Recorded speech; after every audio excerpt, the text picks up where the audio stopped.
బొల్లా బ్రహ్మనాయుడు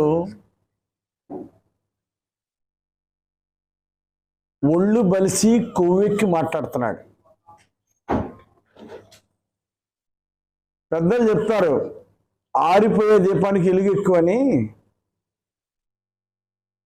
ఇక 2 నెలల్లో చిత్తుగా ఓడిపోయి ఇంటికి పోతున్న సమయంలో నోటికొచ్చినట్లు చంద్రబాబు గారిని ఇష్టారాజ్యంగా మాట్లాడుతున్నాడు.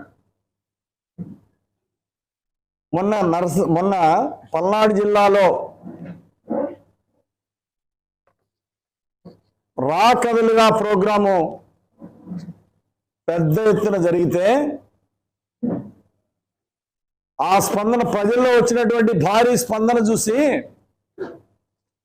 ఓర్చుకోలేక మతి భ్రమించి చిన్న మెదడు వేలిపోయింది బొల్లా బ్రహ్మనాయుడికి.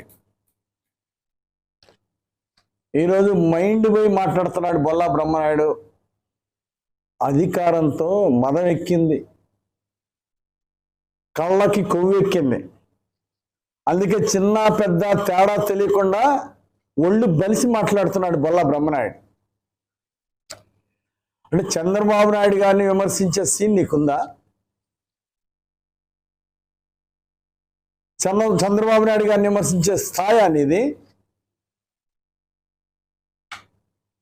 ఒక గల్లీకి సరిపోని నువ్వు, ఒక వీధి రౌడీ కంటే తక్కువ నువ్వు ఇంటర్నేషనల్ ఫిగరు, ఆదర్శ ముఖ్యమంత్రి అని ప్రపంచ స్థాయిలో గౌరవించినటువంటి వ్యక్తి చంద్రబాబు గారిని విమర్శించే స్థాయి అనేది. వస్తే పచ్చ రక్తం వస్తుందని మాట్లాడేవే. చంద్రబాబు గారు చుట్టూ మీరు తిరిగి దండాలు పెట్టి నాకు ఎమ్మెల్యే సీట్ ఇవ్వండి, తెలుగుదేశం పార్టీ తరఫున దేహి అని అడుక్కున్నావే. నీకు అన్నిసార్లు తిరిగినా 2 సార్లు ఎమ్మెల్యే సీటు కోసం ట్రై చేశావు. నన్ను కోస్తే పచ్చ రక్తం వస్తుంది అన్నావు.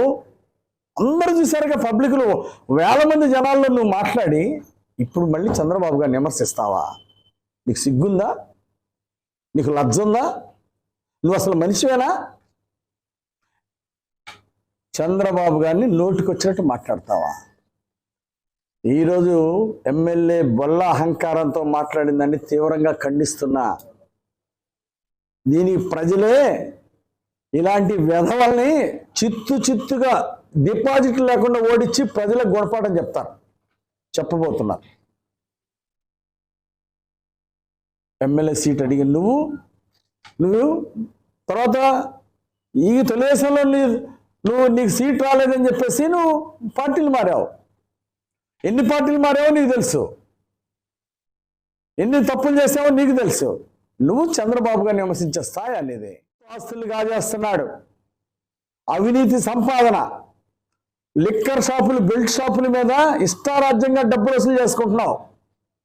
ఇసుక, గొల్లకమ్మ వాగు ఇసుక అమ్మించి ఈరోజు కోట్ల రూపాయలు దండుకుంటున్నావు. రోజు 100 ట్రాక్టర్లు అమ్ముకుంటున్నావు, పందికొక్కులా మేస్తున్నావు.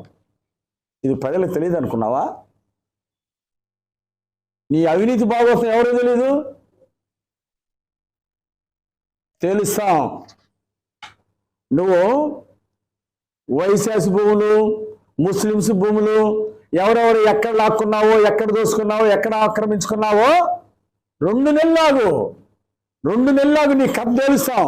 నీ మీద వచ్చి అందరూ కూడా పబ్లిక్గా వచ్చి పోలీస్ స్టేషన్లో అన్యాయం జరిగిన వాళ్ళందరూ, బాధితులందరూ కూడా పోలీస్ స్టేషన్కి వచ్చి నీ మీద కంప్లైంట్ ఇచ్చి అడగకపోతే అప్పుడు అడుగు. నువ్వు చేసిన ద్రోహానికి నిన్ను ప్రజా కోర్టులో నిలబెడతారు, కోర్టు బోన్లకు ఎక్కిస్తారు. నువ్వు చేసిన దుర్మార్గాలు,